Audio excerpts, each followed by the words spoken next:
नमस्कार, आपके साथ मैं हूं गौरव अग्रवाल। आप देख रहे हैं अड़ी, क्योंकि हमें है देश की पड़ी।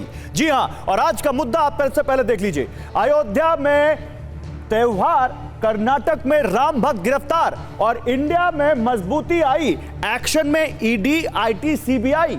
हम ये क्यों कह रहे हैं अभी आपको सब पता चल जाएगा। जहां एक तरफ अयोध्या में त्योहार का माहौल है, मतलब 22 जनवरी को राम मंदिर का उद्घाटन होना है, प्राण प्रतिष्ठा होनी है, तो वही 31 साल बाद कर्नाटक में राम मंदिर आंदोलन से जुड़े केस में 2 लोगों की गिरफ्तारी का होना।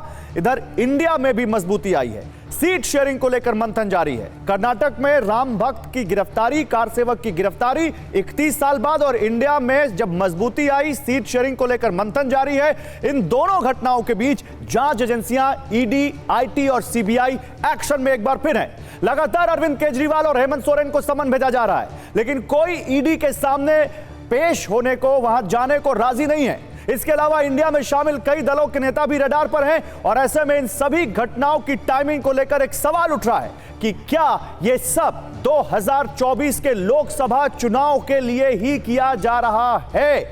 आइए जल्दी से आपके सामने हम बताते हैं कौन क्या कह रहा है। विपक्षी गठबंधन इंडिया के नेताओं का आरोप है कि चुनाव करीब होने की वजह से केंद्रीय एजेंसियां उन्हें निशाना बना रही हैं।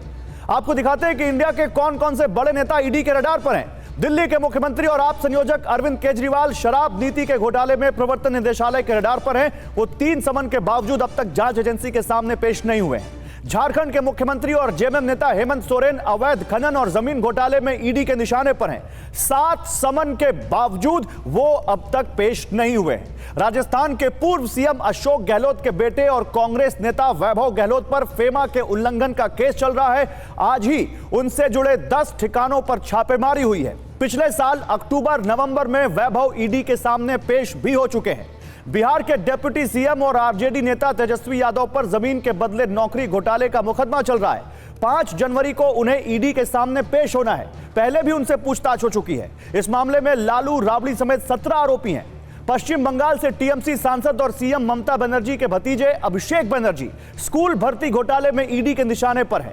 लगातार 2 समन की अनदेखी के बाद बीते साल नवंबर में वो ईडी के सामने पेश हुए थे। और इसी पर बात करने के लिए एक बड़ा पैनल है आज मेरे साथ। इस पर बात करने के लिए देखिए मेरे साथ प्रियंका कक्कड़ हैं, आम आदमी पार्टी की प्रवक्ता, अभय दुबे हैं, कांग्रेस के प्रवक्ता, प्रेम शुक्ला बीजेपी के प्रवक्ता, और डॉक्टर तनुज खत्री जेएमएम के प्रवक्ता। आप सभी का स्वागत है। और प्रियंका जी, शुरुआत आपसे। गौरव भाटिया बीजेपी के नेता एक प्रेस कॉन्फ्रेंस करते हैं आज बीजेपी के दफ्तर में, और क्या क्या बोलते हैं, क्या क्या एडजेक्टिव यूज करते हैं। भ्रष्टाचारी, थर-थर कांप रहे, दीमक, पापी आपके कन्वीनर केजरीवाल। सभी को नमस्ते गौरव जी। देखिए, ये वो भाजपा के सदस्य हैं। भाजपा में ऐसी भाषा यूज करना बहुत आम बात है, क्योंकि भाजपा संरक्षण देती है ऐसे लोगों को जो मीडिया में बताती है कि उन्होंने मर्डर कर रखा है, जिनमें दिल्ली पुलिस बताती है कि वो महिलाओं को शोषण करते हैं। तो भाजपा ऐसे लोगों को संरक्षण देती है। यहाँ प्रेम शुक्ला जी बैठे हैं, इनसे मैंने अभी एक पिछली डिबेट में भी पूछा कि छगन भुजबल के लिए पहले कहते थे जो जैसा बोएगा वैसा पाएगा, इनके बयान है अपने, और जब छगन भुजबल भाजपा में शामिल हो गए तो बिल्कुल पाक साफ हो गए। ऐसा कैसे हो गया? हम क्या कह रहे हैं, हम पूरी कोऑपरेशन करने को तैयार है, पर आप ईडी का सम्मन ईडी के ऑफिस से भेजिए, ना कि भाजपा ऑफिस से। ईडी के सम्मन में कुछ जरूरी, अकॉर्डिंग टू लॉ, कुछ जरूरी चीजें मेंशन होनी चाहिए। आप वो क्यों नहीं करते? आपको क्यों हमारे सीएम को आपको अपने दफ्तर ही बुलाना है? आप क्वेश्चनर सार्वजनिक कर दीजिए, हम आंसर कर देंगे। नहीं, वो भी ना सही, आप ईडी का सम्मन तो ठीक भेजिए जैसा लॉ के तहत भेजा जाना चाहिए। भाजपा के दफ्तर से समन आ रहा है तो क्या किया जाए, आप बताइए। इनकी बातों में आके हम रुक जाए। इनसे पूछिए, एक 40,000 जिस कर्नाटका के एमएलए से पिछली बार 8 करोड़ मिला था, जो हम सबने देखा, उनका केस कैसे खत्म हो गया? ये कैसे खत्म हो रहे हैं भाजपा में शामिल होते ही? ईडी के समन क्या बीजेपी के दफ्तर से निकलते हैं? देखिए, झूठों की सरदार नहीं है प्रियंका कक्कड़। पहले तो मैंने छगन लैंग्वेज देखिए, आप टोकेंगे नहीं इनको, मुझे झूठ बोलने मेरे बारे में। दूसरा, कभी नहीं मैंने कोई बयान नहीं दिया है। कभी मैंने छगन भुजबल पर आज तक कोई बयान नहीं दिया। भूषण जनता पार्टी अब बदतमीजी इनकी ये देखिए गौरव जी, मैं तो इनके बीच बोल नहीं रहा था। बदतमीजी से बात करते हैं, आपको ये बदतमीजी करना आम आदमी पार्टी के लोगों का बात करनी चाहिए। क्या बकवास है? पर तमीज से बात की। गौरव अग्रवाल जी, ये क्या तरीका है? अभद्रता किस तरह ये महिला कर रही? मैं तो इनके बारे में कुछ नहीं बोला ना मैंने। लेकिन उन्होंने आपत्ति पर जवाब दे दीजिएगा प्रेम जी, और वो बीच में आप नहीं बोलेंगे, आप ही बोलेंगे। आप जवाब दे दीजिएगा। नहीं, कौन सी आपत्ति? मैंने क्या आपत्तिजनक बोला, जरा बताइए आप। क्या आपत्तिजनक बोला?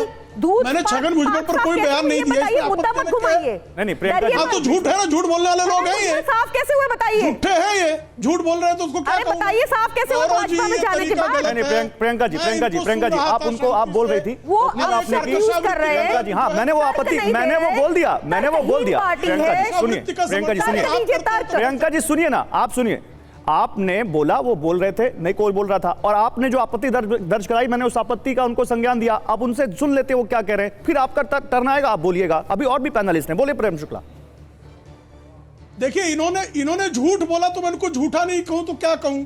मैंने छगन भुजबल पर आज तक कोई मैंने स्टेटमेंट दिया ही नहीं है।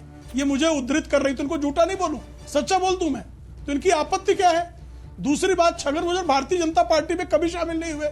छगन भुजबल राष्ट्रवादी कांग्रेस पार्टी के विधायक हैं और राष्ट्रवादी कांग्रेस पार्टी की तरफ से मंत्री हैं एकनाथ शिंदे जी की सरकार में, तो भारतीय जनता पार्टी में शामिल नहीं। दूसरी झूठ इनकी, तो इनको मैं सच्चा कहूं। तीसरी बात, श्रीमान अरविंद केजरीवाल को जो समन दिया है वो समन प्रवर्तन निदेशालय ने दिया है, और जो IRS अधिकारी है, IRS अधिकारी को इतना भी ज्ञान नहीं है कि जो है समन कौन देता है, कैसे इश्यू किया जाता है। समन जो है इश्यू करने का काम जो है वो भारतीय जनता पार्टी नहीं करती, प्रवर्तन निदेशालय करता है जी। और एक IRS अधिकारी जो स्वयं को बताता है असिस्टेंट कमिश्नर के ऊपर कभी नहीं गया, लेकिन खुद को कमिश्नर बोलने का झूठ बोलता रहा है, जो अरुण जेटली के खिलाफ बोलने के बाद नाक रगड़कर माफी मांग चुका है, नितिन गडकरी के खिलाफ बोलकर नाक रगड़कर माफी मांग चुका है, उस व्यक्ति को जो है अगर भारतीय जनता पार्टी की तरफ से कोई आरोप लगाता है तो अदालत चला जाए। क्यों नहीं चला जाता अदालत? इसलिए नहीं जाता ओके प्रेम जी, कि उसे पता है कि वो झूठ बोलने के बाद कारण मनीष सिसोदिया जेल गए। आज तक ये लोग झूठ बोलते हैं भाई, सुप्रीम कोर्ट ने अपने ऑर्डर में बताया। ठीक है प्रेम जी, आते हैं अभी आगे और बात करेंगे इस पर। सुप्रीम कोर्ट ने ऑर्डर में बताया, और डॉक्टर संजय सिंह के बारे में कोर्ट ने बाकायदा बताया कि रिश्वत का लेन-देन। Hold on Prem ji, okay, अभी मनीष सिसोदिया, सत्येंद्र जैन, संजय सिंह सब पर आएंगे, सब पर बात करेंगे, रुकिए। और उसके बाद भी वो जेल में रहे और जेल में रहते हुए जेल मंत्री रहे।